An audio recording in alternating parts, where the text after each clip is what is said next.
Welcome to CES 2021 after more than 50 years in person today. Many of us are no strangers to the CES Expo Hall, and while this year our feet will get a break, with the shift to an all-digital platform, we're able to connect with both new faces from around the world. So for those experiencing CES for the first time, we just want to welcome you.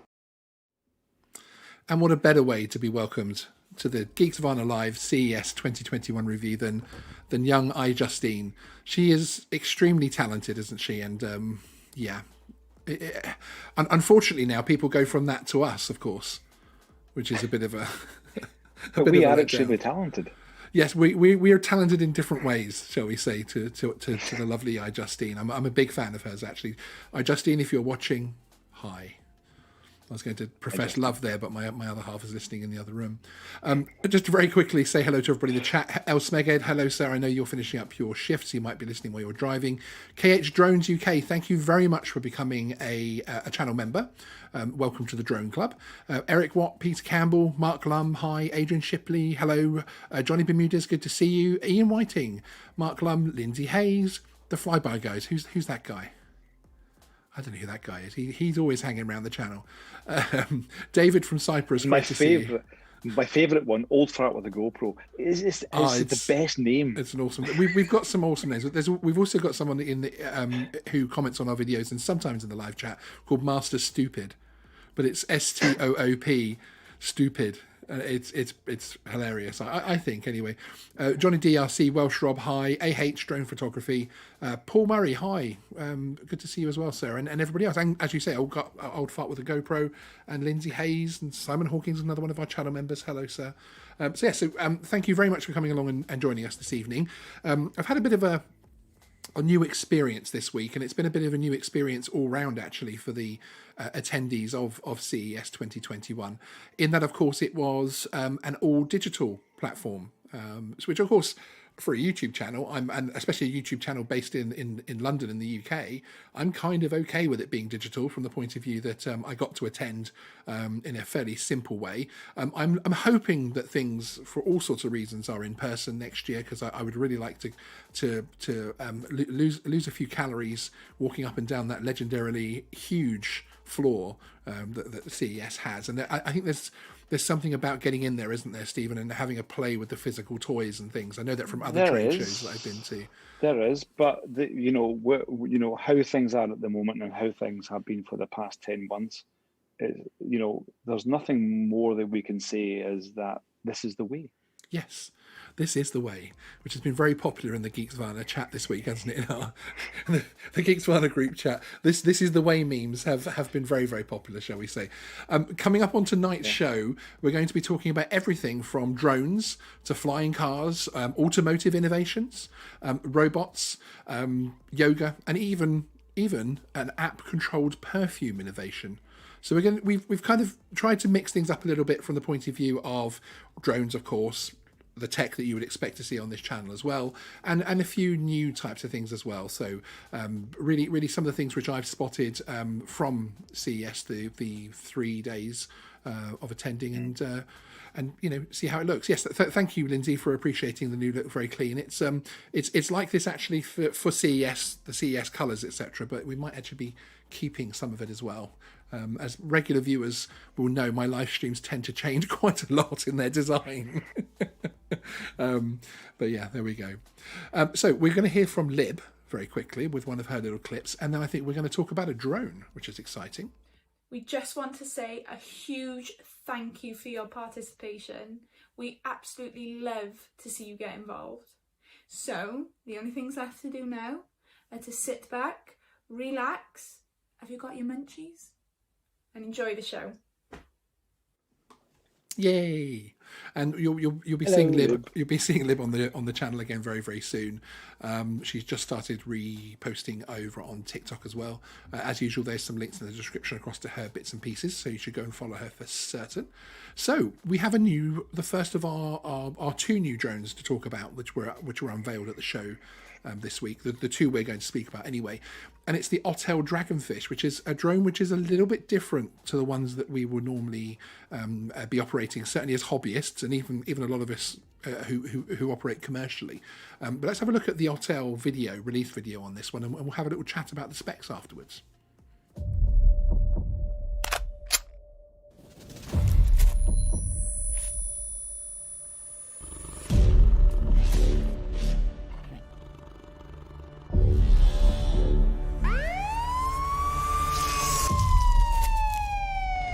The next generation of UAVs has to be safe.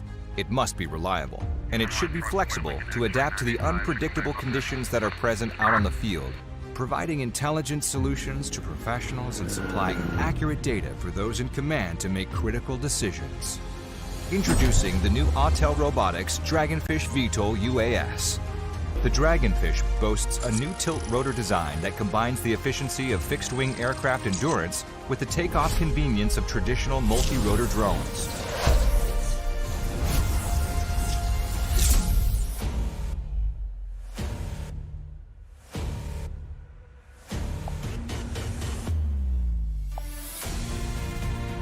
With a maximum flight time of up to 120 minutes and a video transmission range of 30 kilometers, the Dragonfish offers unparalleled performance within its class.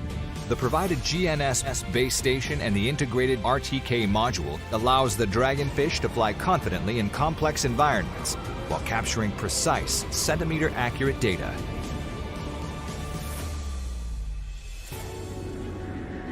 In industries that require frequent aerial inspections, the Dragonfish provides high-quality solutions with a powerful camera system.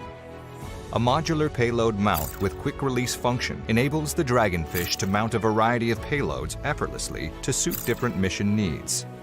Dual sensor combines a 12mm wide-angle lens with 20x zoom lens. Operator can switch between them with a single click. Paired with a 3-axis gimbal, the Dragonfish can still smoothly capture stabilized images, even with high magnification. If that's not enough, then leverage the intelligent functions of the Dragonfish. Powered by a suite of onboard processors and advanced AI algorithms, tracking moving subjects such as people, vehicles, objects, or ships is now easier than ever before. Capable of identifying up to 64 objects simultaneously and tracking a single object traveling at speeds of up to 120 kilometers per hour, the Dragonfish sets a whole new standard in airborne intelligence.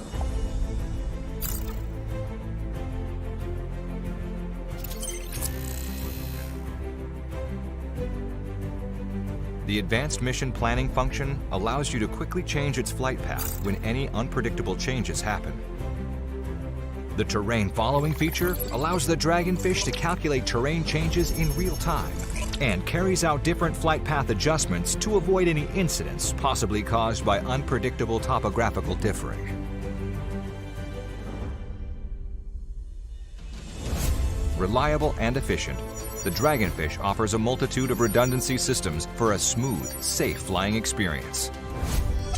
Dual redundant CAN bus communication enables the real-time monitoring of the rudder surface and motor status, protecting the aircraft from strong electromagnetic interference.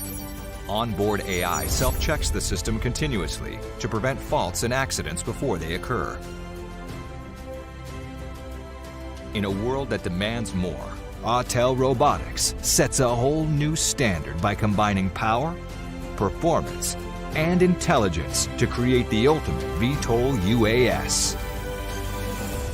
The Dragonfish.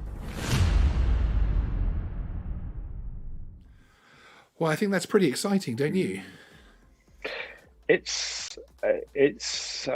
think it's a drone which is going to, it's going to do a lot of damage, and I mean in a good way. It's going to do a lot of, in the US for sure. Positive damage. A lot in the US. Yes, yeah, exactly, yes. Exactly. I think it will. It's going to be something which is, of course, popular with the commercial side of things. Of course, it is a commercial drone. I actually wondered whether it would be like one of the larger scale drones, where it could even be a prohibited item unless you're a specific type of law enforcement or specific type of company with certain certificates. because with things like 20 times optical zoom and the multispectral things that it can do, that's quite a lot of power to put into people's hands. And they have started to regulate that a little bit, haven't they? They've started to regulate who can get their hands on the really high-powered, high-quality drones. Drone systems, certainly, to ensure security, of course. I do have a PDF here. It's just more that you can't buy these off the shelf. It's like any enterprise model. You can't really walk in and buy it off the shelf. You have to go through certain ways, and of course this is being enterprise, so it's not going to be available to everyone. Well, we have the PDF here just to flick through very quickly and call up a few of the particular items which caught my eye. I mean, the 120 minutes. I know it's a decent sized drone, and of course it has the two batteries, the two hefty batteries there. That's still a decent amount of endurance, isn't it? I mean, 120 minutes above an event. If you're wanting to keep an eye on a public event or public safety type side of things, I think that's quite exciting. Well, it's also the 3-minute assembly is also really important. So absolutely. So your setup time, is this using only GPS? I take it as only GPS. I think it is. Say it's RTK. Yeah, I would say. I think there is an RTK. I think there is an RTK module mentioned later on, but I think the standard one is is GPS. Yeah, I doubt very much you can get 3 minutes up and have it flying within 3 minutes. I probably wouldn't. But I mean, having the assembly in 3 minutes is extremely. I mean, some of these other larger drones, it can take you 10 to 15, or even up to half an hour to get things up and running. But 3 minutes is fantastic. It is, and as it states here, as you can see, it is one button takeoff and landing. So they're also trying to bring simplicity, I suppose, to it from the point of view of operation. But to have AI high speed tracking is interesting. Obviously, point of interest and adaptive tracking is good, and advanced mission planning, but AI high-speed tracking, that's quite interesting, isn't it? We could soon see some very different types of police chases on the news. Yeah, but I mean, again, this we shouldn't be fearing AI. AI is out there to help us, and I think that even with drones, it's it can only be a good thing. But didn't they say that about Skynet? I would like to know what. Didn't they say that about Skynet? Yeah, they did. Yeah, but again, yes. So yeah, I mean, again, there's a lot of safety and redundancy built in, which you would expect with such a large drone, which is of course going to be flown under special license beyond visual line of sight and that type of thing. So they're obviously thinking of the future with some of these safety features as well, which is good. And there it is. There is the RTK module, which again is an added extra. The controller looks pretty cool, doesn't it? It does. Just it's as a drone standard flyer. one that you can get from any of the Chinese manufacturers as well. So I mean that's quite similar to what you get with Valkyrie as well. It's interesting to compare this to the standard. Sony one actually, because the Sony one is a little bit of, as you'd expect with their first Air Peak, which we've got coming up later. The new Sony drone. It's a very special controller, and here is the kit. Broken down into its deassembled parts, which obviously everything comes apart, which again is going to help you from the point of view of being able to cart the thing around as well, of course. You're going to be able to get it into a fairly compact case. But this is also very, very similar to, let's say, electric aircrafts as well. So electric planes, they can be packed up and stored away very, very quickly within even 30 minutes. So I mean, this is really going down this way of aviation, being as compact and as efficient as possible. Exactly. But yeah, the specs look really, really interesting on this. They really do. Interesting IP43. And this is something they've been working on for a while, because the model of this, the prototype as it were, was actually on the floor at CES 2018.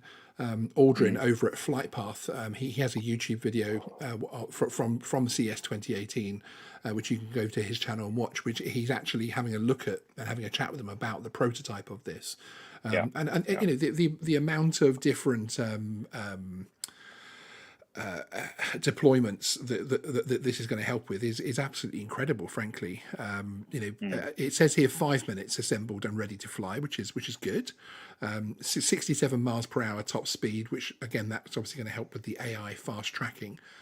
When you're tracking fast vehicles, and 18.6 mile video transmission. So, it's an impressive piece of kit, isn't it? It's something. Yes, it's nifty. It's very nifty, but it's something which you'll only be buying if you have the contract. So this is not. I mean, thinking about CES. I mean, this is the consumer electronics show, but this is not really a consumer.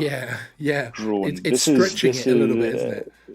Yeah. So, but I think it's important that it gets the attention that it needs, because I think so. There's many companies out there that that are looking for something which is in a sense off the shelf, but is enterprise and has the AI capabilities, and the AI is a major aspect of what we are going to be doing in the future.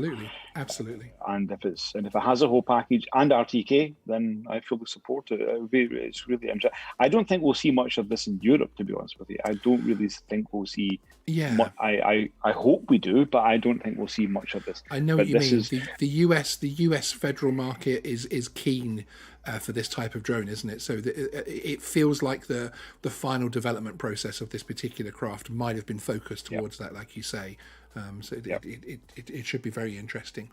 Okay, moving along. Would you like to see a flying car? Please do. Now we're both of that kind of age. Obviously, we're now past our 30th year. Just a little bit. I'm way beyond that, actually. When you're counting past 30 in decades, it starts to get depressing, doesn't it? But yes, when we were young, we used to watch our TV programs of Tomorrow's World, which is the American audience going to say Tomorrow's What Now, which is a wonderful TV show which would show us what we'd be doing in the year 2000 when I was a young child, and we of course would be living on the moon and driving flying cars and everything else like that. Well, it's been a while since people and I think a lot of that sort of talk put companies off talking about flying cars and fabulous things, because they didn't want to be in another 20 years time having another clip played of the Ford flying car that never happened type thing. So I think people have stepped away from it, but General Motors have had a little bit of fun because it is an all digital CES, so they've used CGI to create their next couple of sort of concept projects. One is a Halo, which is a little van for you to travel in and have fun while the van drives itself, which looks incredible. And then also a flying car, a drone car, essentially. But here's a little clip from the General Motors talk. Layering of technologies to create sensory and emotional connections, which immerse the occupants in the distinct purpose and personality of that vehicle. Whether that's the power of the GMC Hummer EV or the luxury of the Cadillacs, each vehicle represents a bespoke and curated experience. And as technology continues to evolve, we intend to continue this design trajectory, delivering experiences that reflect the possibilities and the probabilities of future transportation. Now let me introduce you to the Cadillac Halo portfolio. This is a design concept that provides a social space for a group of friends or family to spend time together on their way to a destination. The vertical light signature is choreographed to greet and draw passengers inside. The expansive glass roof keeps the group connected to the outside, but encourages eyes to turn inside to focus on one another and personal well-being. Biometric sensors read passengers' vital signs to adjust temperature, humidity, lighting, ambient noise, and even aromatics for optimal comfort, while voice control and hand gesture recognition makes adjusting the interior effortless. It's a space for sitting back, relaxing, and arriving in style. The vertical takeoff and landing drone, or VTOL, is GM's first foray into aerial mobility.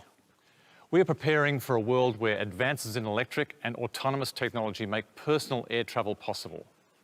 It is a concept designed for the moment when time is of essence and convenience is everything. You've been at the office and now you need to get to a meeting across town. The VTOL meets you on the roof and drops you at the vertiport closest to your destination. It uses a 90 kilowatt-hour EV motor to power 4 rotors, as well as air-to-air and air-to-ground communications. As a passenger, it represents personal space and a panoramic view of the world passing beneath you. and is a glimpse of what autonomy and Cadillac luxury might look like in the not-too-distant future. We have other concepts coming, including a luxurious two-seater designed for you and someone very special, to decompress, relax, and enjoy a multi-sensory experience choreographed for more intimate journeys. Each concept reflecting the needs and wants of the passengers at a particular moment in time, and GM's vision of the future of transportation. This is a special moment for General Motors as we reimagine the future of personal transportation for the next 5 years and beyond, leveraging technology to create a consistent GM brand promise, while also delivering an unrivaled range of electric vehicles across our brands, each with unique personalities that reflect the unique priorities of the millions of customers we serve. Even if you've never considered driving an EV before, over the next 5 years, GMC, Cadillac, Buick and Chevrolet intend to present you with a vehicle that you'll fall in love with. And there's a good chance it will be an EV.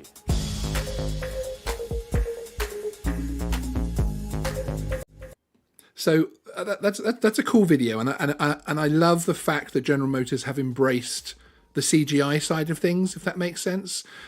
So they thought, okay, it's going to be a digital CES, so let's really go for it. They've invested. That there's some good, there's some Westworld type budget CGI in there, so it is very good. Yeah. But then someone decided to call the little helipads the vertiport. Yeah, no, and it was his use of the word decompress. Well, no, which also what's going on there? What's going on? Okay, so there's going to be a sporty version for just you and that one special other to decompress in. Are they basically promising a sex car? Okay, I'm going to say it. I'm now off GM's list of being able to test anything or be trusted with anything ever again. But are they basically saying we're going to have, as people are saying in the chat, the Jetsons? Are we going to have the Jetsons personal vehicle? The thing is, this already exists. I mean, you look at Volocopter. Yes. An e-hang. Which actually first flew. I think it first flew its UTM flight in Helsinki, actually, 2019, the summer of 2019, actually, and they're now flying, I think, also in Singapore at the moment. So, I mean, this does exist, and I'm actually talking with a bunch of people in Helsinki just now about some possible projects that they really want to get into this air taxi, and they really, want this to happen. Yeah. And I some of the guys that are with me here in Dubai, they are now getting involved in some serious projects where they really want to see this happening within the next 5 to 10 years, and they really are investing time. So this I'm not fully into it, but I'm quite interested to see what it's doing. It's a fun little thing, but I have a feeling some of it might end up being a bit of a tomorrow's world thing, that in 10 years time we'll look back and say, okay, that's still 10, 20 years off, because there's a big difference between the e-hang taxis and other similar products to actually having a personal flying car, essentially. Being able to, pick you up from the office roof and take you home. There's a lot of aviation and UTM and everything else that's going to have to come into place there for that to. I think you could build them quite soon, but I don't think you could integrate them. Well, I think I do have possible guests for you to talk about this in a very, very more serious manner. Yes. And it's all got to do with urban mobility. It's all got to do with how much urban mobility is really actually increasing. Yeah. And how this can help. And people do not realise that there are smart cities being built all over the world, and in Western countries, not just China, and these things are going to be Bluetooth hot all the way around, and they're going to have so many amazing things happening in those cities. So we're moving into a 5-10 year period of some incredible innovation on the smart city side of things. So absolutely, talking about unusual innovation. Coming up next, after this next product, we have a bit of a showcase from BMW, which is an interesting one, which is a manufacturer that I personally enjoy using their products. And first of all, we're going to talk about some perfume. Because where's that email from Stephen Sutton? Yes, can we please talk about the perfume that's controlled by the app? Yes, so as requested. Oh, was I supposed to keep that quiet? Sorry. As promise you requested, wouldn't. we actually now have a product to talk about, which is from the people at Ninu, and hi if you're watching, guys. And this is a perfume which is controlled via a telephone app, which I will just play out their video so you can see what it is, and we'll discuss it afterwards.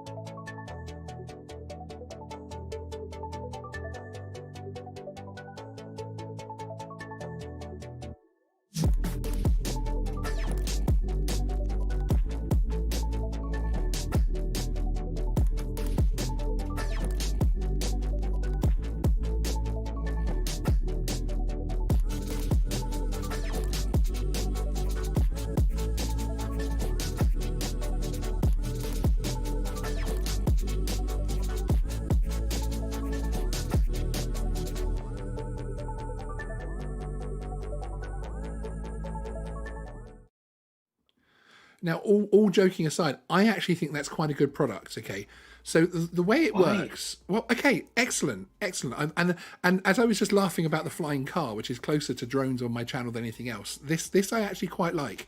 So you have this little canister, you have the different fragrances in there that you like. So it's a mixture of the different kinds of smells you like, and the app can control the percentage that's released. So you can basically start creating your own fragrances. Does that not sound nice?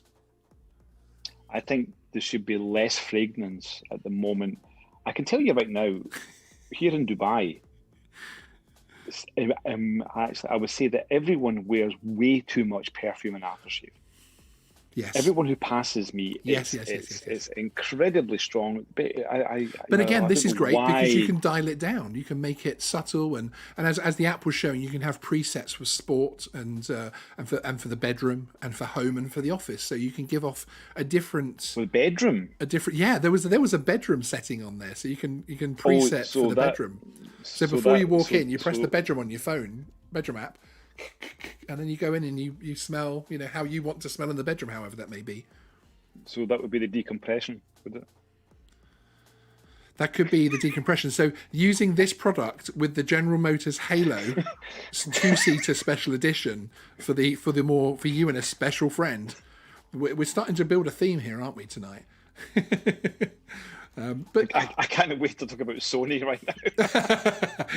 it's coming up after BMW. It's coming after Yeah. see it. Yeah. It's on the list. But I did put that on there, the Ninu perfume as actually a fairly interesting one from the point of view that there's a lot of stuff which is going to become smart enabled and app enabled and that type of thing. And we are looking at a time where so much of our house is going to be smart very soon, and it's already here, obviously, with all these different devices and everything else like that. But it's getting even into the small kit now, which is incredible. So I can see you're thoroughly impressed by it. Okay, shall we move on to BMW next? Please hurry up. Now, again, those of an older disposition like myself and Stephen will remember the fuss that was created when iDrive came. What do you mean? What do you mean older? What do you mean older?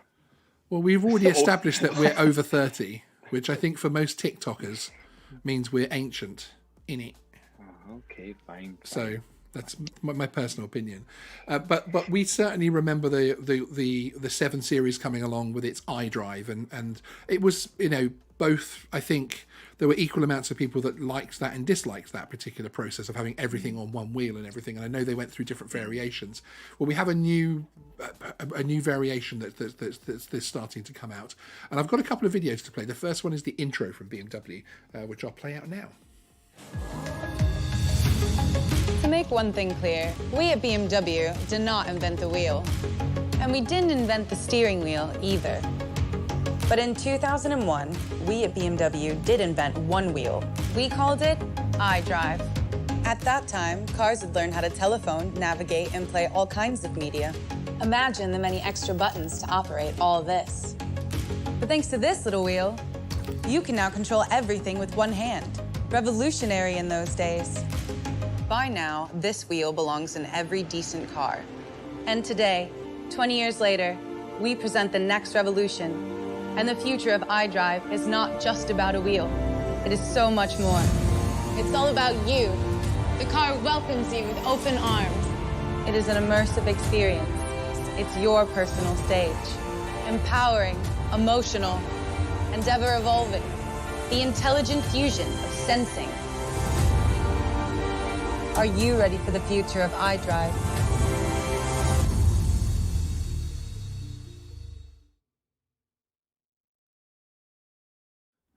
Now we're enjoying that video, but we're also laughing at Lindsay Hayes' comment to D&D Aerial Views, obviously regarding the perfume that you can change the presets, and he says Putin needs this for his assassins, variable presets for nerve agent, which there's as much as I'll discuss on that one, but very good. Thank you, Lindsay. Lindsay is one of those commenters that's also in my videos that will often make me smile with some of his takes. But always finds a funny way to make a point as well, which is awesome. Yeah. So we have a new type of iDrive coming to us from BMW, which is quite exciting, isn't it? I think it's exciting to see something new coming, a new way. Obviously, with EV cars and everything else like that, it's going to be exciting. Now, we do have a little story. It is a couple of minutes long, but I do want to play it, which is where the 7 Series actually gets to meet the new car. Would you like to see that, Stephen? Would you? Please. Sure. Would you? Are you saying please because you know I'm going to press the button anyway?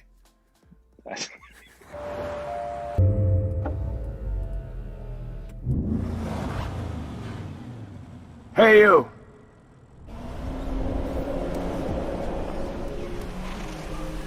Hey, whippersnapper. Only cars already in production are allowed on this platform. No toy cars allowed. Hey, Grandpa. Have you been sniffing at the gas pump too long? Go away. Here is only room for real cars. How do you even know what a real car is? Your time is over. Excuse me? Of course you don't understand. It's just impossible to talk to your generation. With me, anyone can talk. You can even give me a name. How about Tamagotchi? Electric drive yourself to hell, Tamagotchi. You must be very sad. I invented iDrive. So many functions in one button. I'm a living legend. But I am the all-new BMW iDrive. Smarter, better. I am the intelligent fusion of sensing. Bullshit. An emotional connection to the people. Bullshit. An immersive experience. Marketing bullshit. Excuse me? I know what I'm talking about. I am the intelligent personal assistant. Do you know what that means? Intelligent? I react to voice, gesture, and view. And what can you do? I can drive very fast. I provide natural and emotional interaction with a characteristic attractive visualization. Look, personal, efficient. Me. You? Future. Recycling yard. I do not understand. You just don't listen. I have 12 cylinders. Context awareness. 6-disc CD changer. Curved display. TV function. Curated driver experience. I have much more experience than you. I know everything. I'm always online. I have internet too.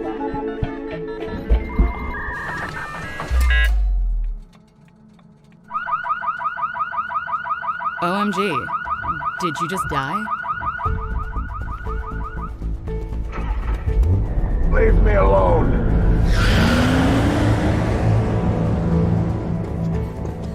The cars are alive. Excuse me? Where are you? Come back. I didn't mean it that way. You are a true classic. Without your iDrive, I wouldn't even exist. And you just have to tell me how gasoline tastes. I think I could learn a lot from you. We used to enjoy having a few liters too many now and then.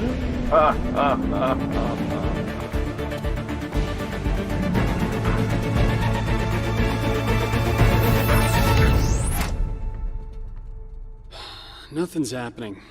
What? But look, now both of them are on the platform. Someone must have driven them up there. Who? We're the only ones here. I don't care. At least we don't have to do it. But, you know, they really were talking to each other. Yeah, of course they were. You know, sometimes I think about life, what it all means, you know? Well, I don't.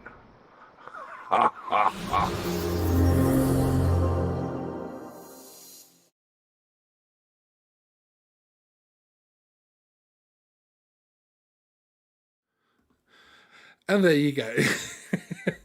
Is that the most times the word bullshit has been said in a BMW marketing campaign? It's probably the most time bullshit's been said on this channel. Yeah, that's a good point. And I think it might also be the first BMW marketing campaign to pose the question, what does gasoline taste like?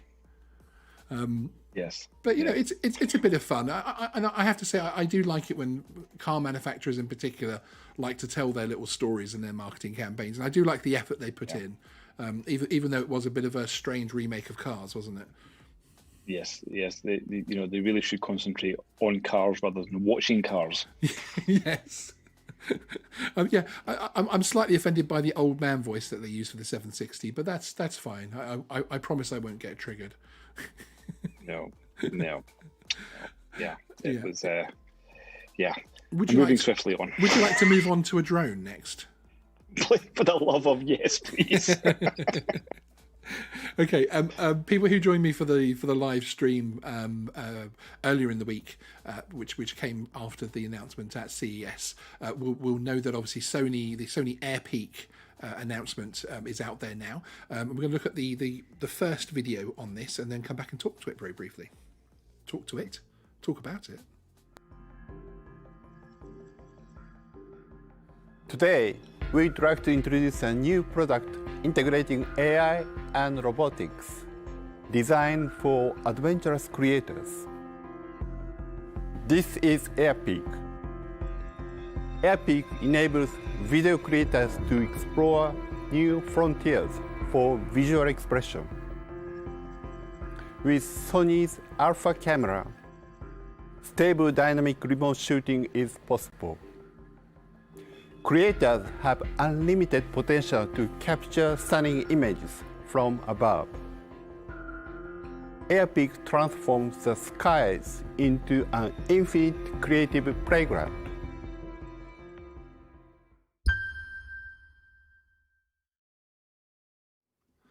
Yes, and there you go. There's the new Sony AirPeak. Are we excited, or are we excited, or are we excited? We are excited. We are, I think I said to you yesterday privately, and along with Mr. McQuillan, who has entered the building, I do see. Hi, Andrew. Hi, Andrew. I'm slightly skeptical about this. I'm quite skeptical, but I'm a little bit excited. I think that as far as I'm aware, it's still in development. It is very much so. Yeah, yes, it's still in development. So I'm not too excited at this point, but when it comes to the point where it's actually released, the ability to use Sony glass from the air, I think is exciting. Absolutely. It's very exciting. Yes.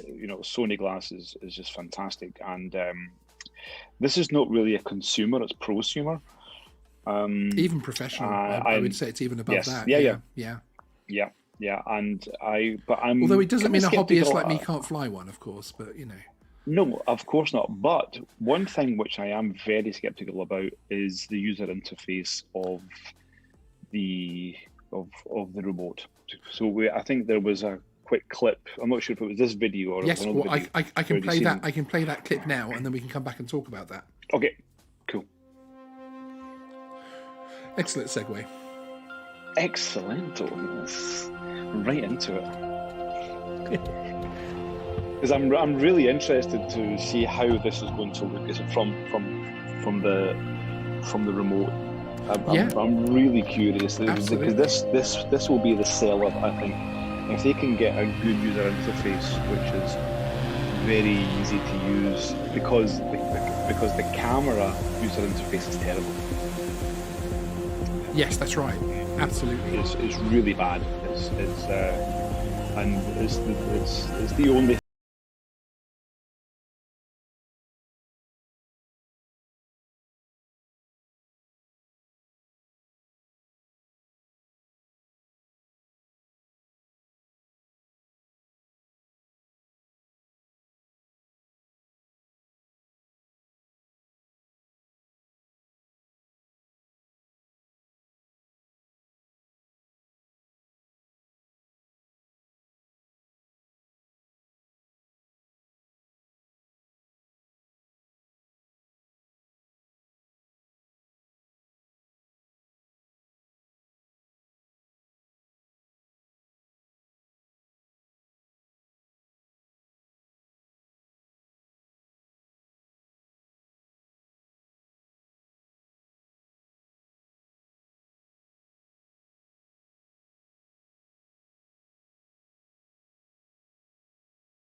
And there we go.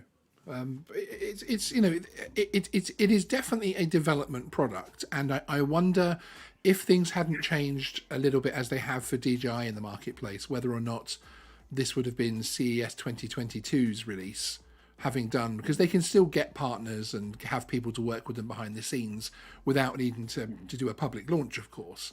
I wonder if this was the headline grabber, and then later in the year we're going to start seeing some more consumer style releases from them as well. But I think certainly as the positive headline grabber, the fact that you can use the Sony glass on there is of course going to be extremely popular and a huge draw. But as you say, there are potential issues there as well, and questions to answer through the development stage. Yeah, I would like to see how far this goes. I think I also read that they are possibly going to have announcements about possible, other drones in the springtime. Yes, I think there was a mention of that as well. So why show this first? Because it's not something which is going to be accessible to everyone. It's going to be a specific person. Like Andrew McQuillan, who's in the chat here. Indeed. He says as soon as it's released, here's my money, basically. That's right. Take my money. Yeah. Although he does also say my issue with the promo is the camera moves when the. How much have you had to drink? My issue with the promo is the camera moves around the car somewhat awkward and jerky. Awkward. Could you please format your comments in a slightly more cohesive way, Andrew? Could you put? But that could also be the video. That could be the video itself. Yes, so it could. It could. It could be his bandwidth. Yes. At home. Did a Air Peak film the Air Peak? I wonder what drone they used to film the Air Peak. That would be interesting to know. What do you think? What do you think about the name? Air Peak. The name Air Peak. Uh-huh.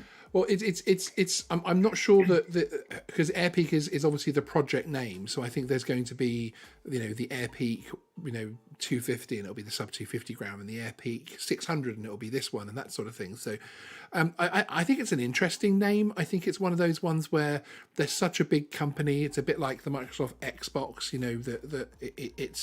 It's a name which is a bit funky, but actually will probably do very well because it would just become part of the marketing norm. Frankly, they've got enough money to get that name established out there.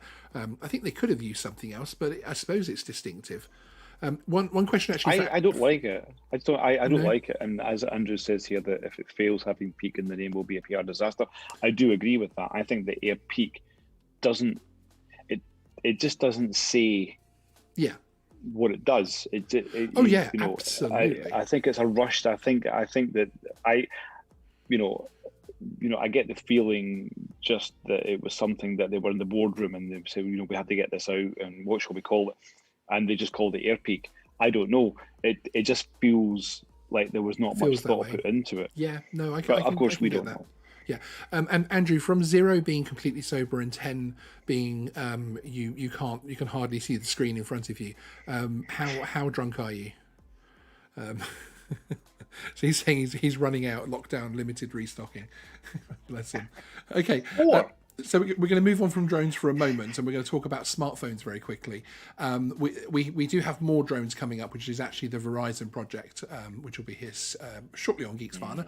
But first of all, we're going to talk about whether or not we need a new keyboard. I'm posing the question to you here, Stephen. You haven't seen this video yet, and I want to know that by the end of this presentation video, do you feel like you want to try a new keyboard for your smartphone, or whether you even need one, of course?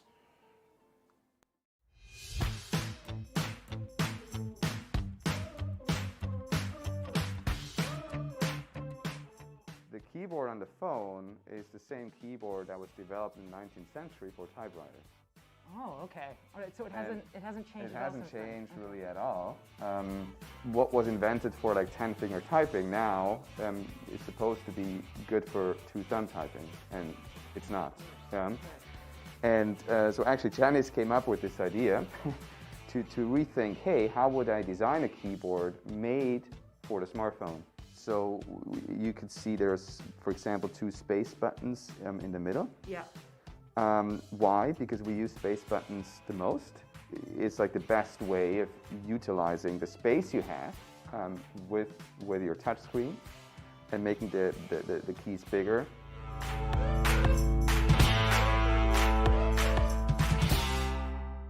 What we also did is kill the delete key or the shift key. Okay. And we use swipe gestures to do that. Okay. For now CES, we're launching a whole new autocorrection, which we developed together with ETH Zurich. And that one will be better than anything that's out there. Okay, it will be world leading. Yeah, absolutely. Always interesting when they say in their own video, world leading. The person they've hired to make the video says it's going to be world leading, or you hope it will be. I mean, what's your thoughts? I'm positive and negative about it. I'm positive because it's a cool product, and I understand the problem that they're trying to solve. Because I when I'm trying to type fast, yes, the QWERTY keyboard does sometimes feel, especially the space bar, does feel a little bit archaic, but I'm not sure with the current QWERTY keyboard in such mass use. I'm not sure we're ready for a whole new one. Are you? No, I already have a few keyboards on my phone because I have an English keyboard and then I switch to a Finnish keyboard. Yes. If I'm going to be writing words in Finnish, and I don't really need another keyboard to learn, to be honest. And I don't really have the time. I mean, if I had nothing to do, then it may be a nice gimmick. I don't know, but Indeed, I don't see it. And I think our generation are probably going to feel that. Perhaps the younger generation will pick it up more, and they'll be like, actually, yeah, I can, tweet my tweets and Insta my Instas in a much faster way. Insta your Instas. Insta your Instas. But perhaps we can do that in a much faster way. Who knows? I'm not sure, to be honest. But when I first saw it, I thought this is a great idea and a great concept, and I have had a play with it, and it does feel nice. But then when you're coming back to your old-fashioned keyboard on your desk, and you're back to your QWERTY keyboard, etc., even though you're holding your phone and typing mainly with the two thumbs, there's still that muscle, weirdly. There's still the muscle memory from when you're clicking around the keyboard. Your brain still correlates the two of them, which is the same. You can do that, and you can do that pretty much blind. So yes. I mean, I can type on my keyboard and not look, and I can basically have the words out, and that's how we as consumers, when we type, whether it's on Insta or whether it's Facebook or whether we're tweeting or whatever. So it just be, things have to get done much more efficiently in a sense. But who knows? I mean, if they want to, send me a test so I can try it out, I would be happy to try it out. And you can actually download you've obviously it tried it from Google. Oh, you can download it. Yeah, okay. Yeah, it is downloadable. So it is out there, and they've developed I think it's a new autocorrect system that they brought out for CES 2021. So it's a product that's out there, which I also congratulate them for, because it's not, we do see a lot of products come and go in CES and things that sometimes don't make it into not necessarily production with something like this, but don't make it onto the online stores, and it's good to see it out there. Perhaps, as I say, a younger generation will pick it up more than us that don't even have these old things in their boxes. But as Adrian Shipley has just said here, why reinvent the wheel? And I do agree. But of course, if the wheel is better than the other wheel, then of course, yes. Why not? But, exactly. We have to be open-minded. It's always good to look at new things, but we have to be realistic. We do, exactly. Yes, indeed. Okay, shall we move on to some 5G news? And this is coming from Verizon and a new partnership which they're sparking up with UPS, which again is back to the world of drones, which is always going to excite Stephen. Hit it. And we're not waiting for the future to be better. We're doing our part by setting a goal for Verizon to become carbon neutral by 2035. And again, it just gets better. 5G ultra-wideband will allow us to manage drones safely and securely and to integrate them into our communities. That technology is like what broadband was for the internet. I'll be able to coordinate fleets of drones remotely to do deliveries, to deliver packages. 5G makes that possible because of the ultra-low latency, the massive capacity and bandwidth, the security and reliability. Those are all critical components to achieving that future vision and doing it in a safe and reliable way. Verizon's Skyward team has been taking connectivity to the sky and testing the network for drones over the past year. This is to support not only connected cameras and sensors, but also for applications that will transform our daily lives, like package delivery, an initiative that UPS has been working on for a few years now. But now with 5G, you have a digital connection that can create all kinds of new possibilities. Skyward and UPS have been working together, testing drones, and now we're committed to exploring new opportunities. The global pandemic has driven us to accelerate the development of new and creative solutions to ensure our customers get what they need, when and where they need it.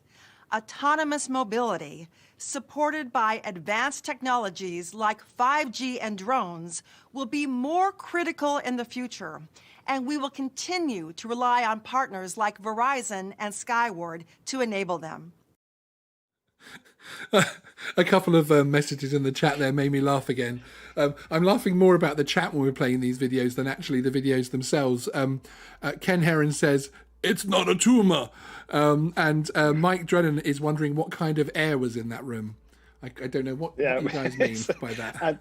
I don't know, but I think that guy had some noise cancelling headphones on because you could see because he was just shouting. Yeah. I mean, I only leave one of mine in so that I can still hear you, because otherwise, when I'm prepping, I have both in so I can hear everything properly. But yeah, the occasional time I forget to pop one out, and I'm a little bit shouty when that happens. So I do have both in, but I'm just in a lonely hotel room here, so I don't have anyone with me.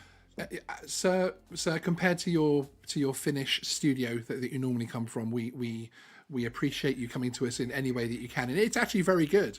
It's actually very good. Don't mess with it.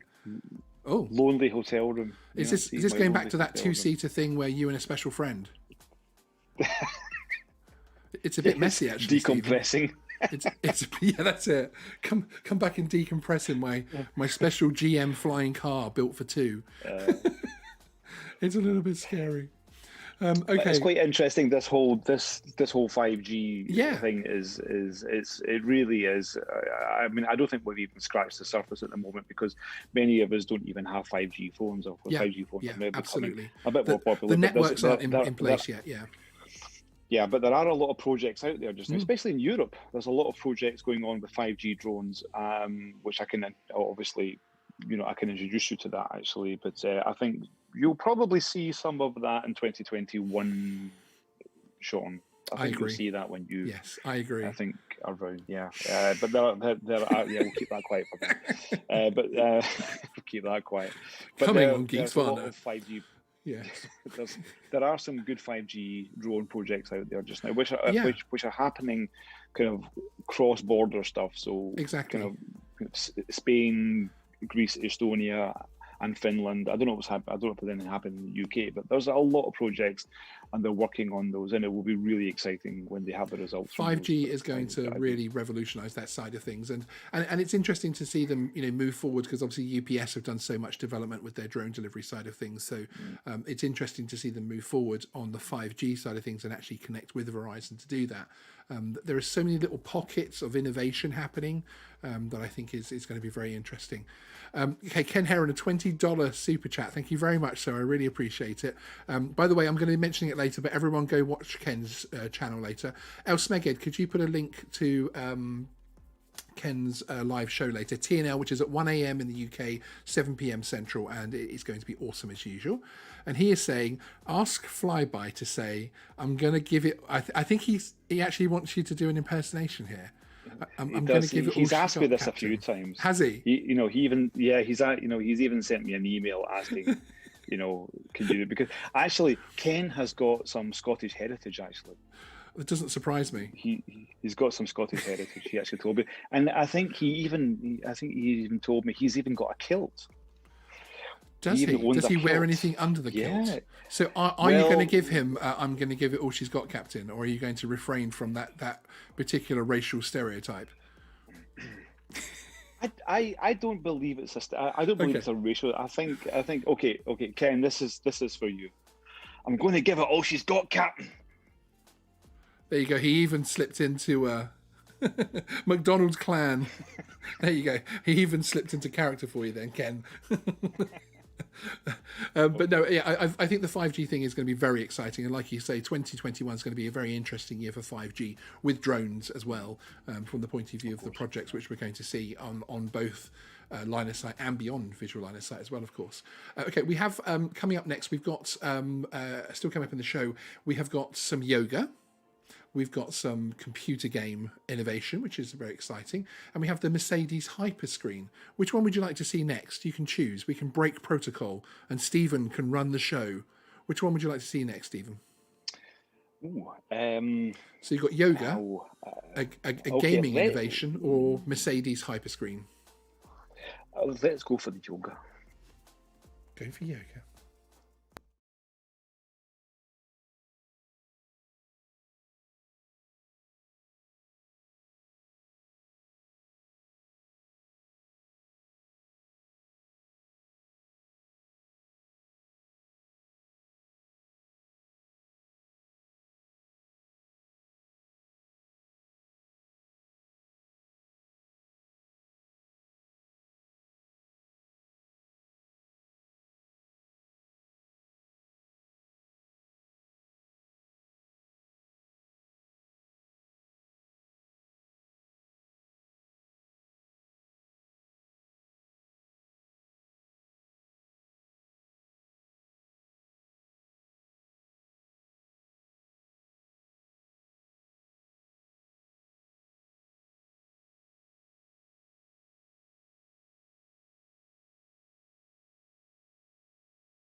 Beats out the way everyone is learning yoga at home right now.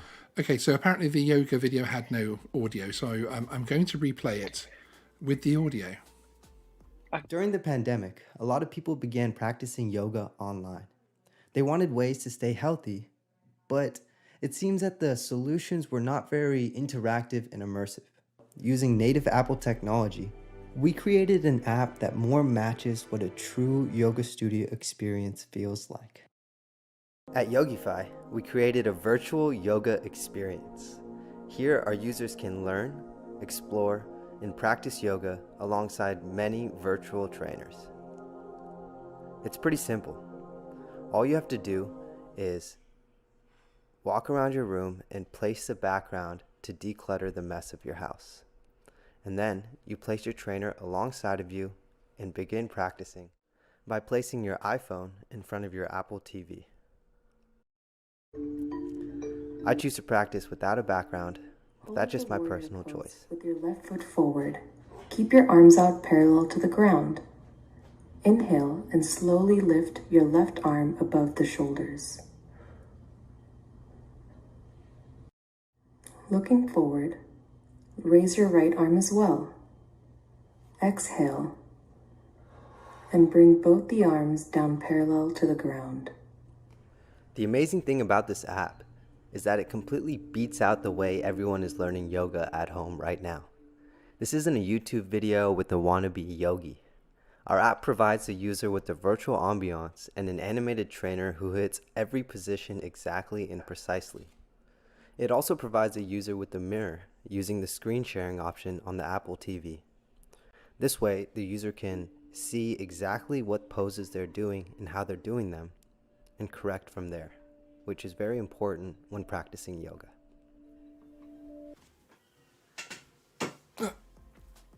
Have I got it right? I think I'm going to break my chair. Am I? Oh. Do you feel better? You're feeling better. Oh, yeah. I feel We were both practicing Okay, there, no. weren't we? The entire time that video was playing, we were practicing yoga. I think that's the right Okay, no. terminology. I'm going to become a yogi. A yogi. Hey, yogi. I think that's what someone who does yogi is called. You're called a yogi. Are they? Well, Yeah, I'm so well, far of from course. being someone that does yoga that I don't even know what they're called. So I'm quite happy with that.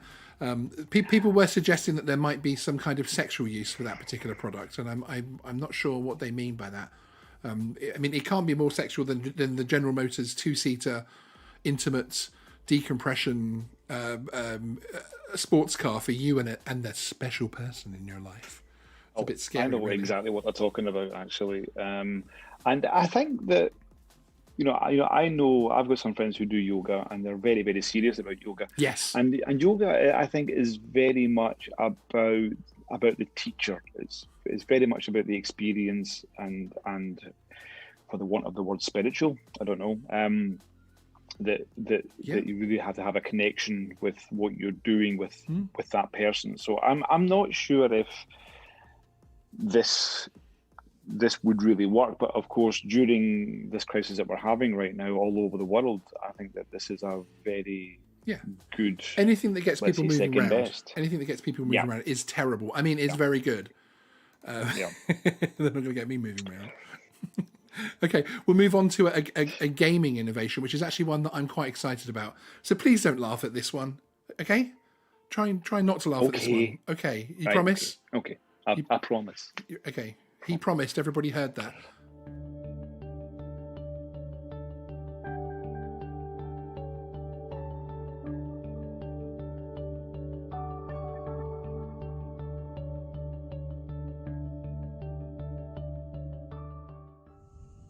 Welcome to the voice-controlled car.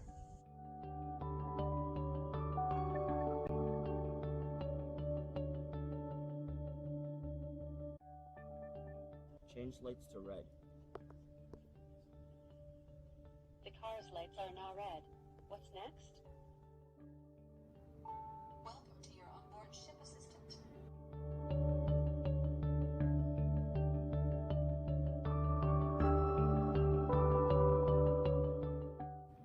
Where am I? You are located in LP 347-5. Welcome to the Explorer.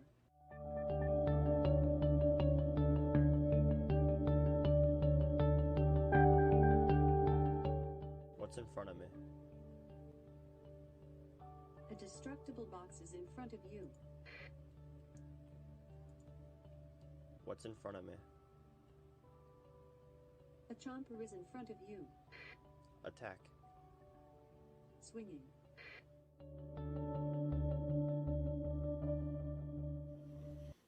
And that's from the Case Western Reserve University WOW Innovation Program. They actually had 7 booths at CES this year, 7 virtual booths, and it's a cool little product, isn't it? It's a cool little innovation. I think to be able to bring the Amazon Alexa devices into any ecosystem of a game, I think could be quite exciting for all sorts of reasons. One, to more immerse, a fully immersive experience, but also it could help from the point of view of disabled players. I mean, if all you need is a voice to play a game, I mean that opens up entertainment for people as well. Absolutely, because I think that any kind of game innovation, right? I mean, right now where we are, of course, we're at the peak. But of course, I mean, for mobile gaming, for Xbox and PlayStation. Notice how I gave you Xbox first. Xbox and PlayStation. Even PC. Even where we are.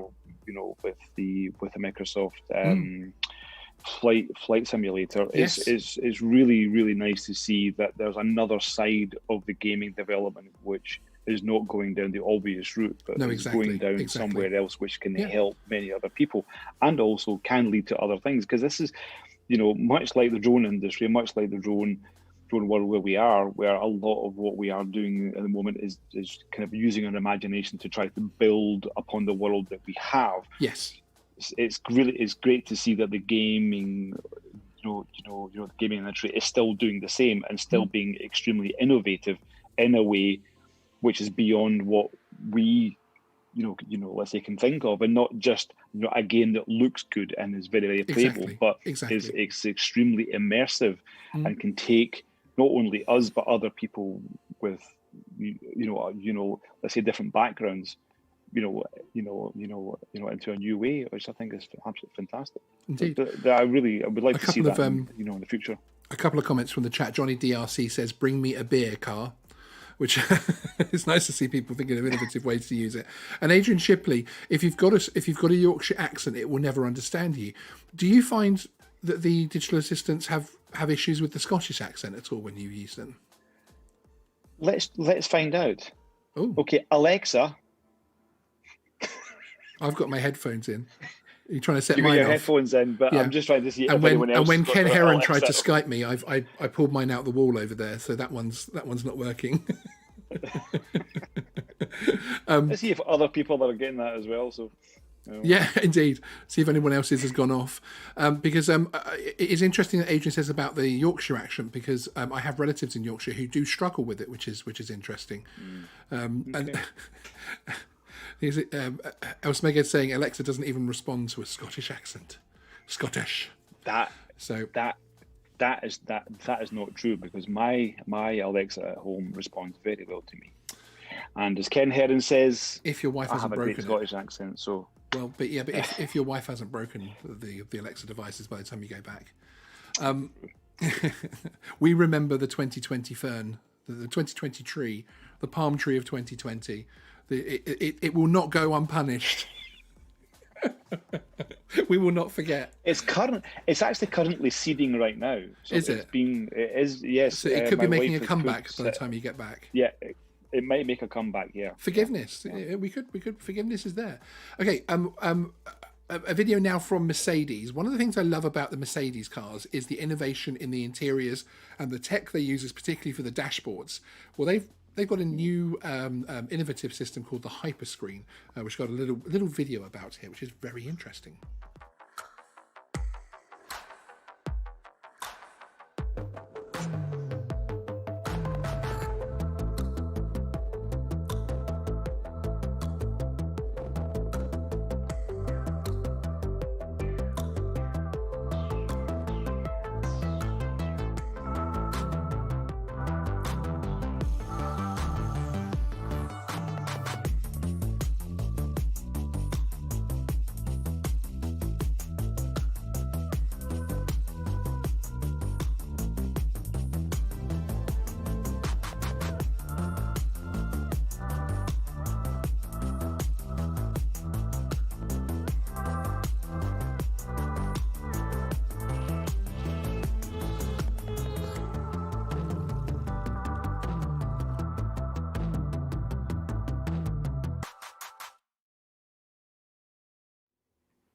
Pretty cool, eh?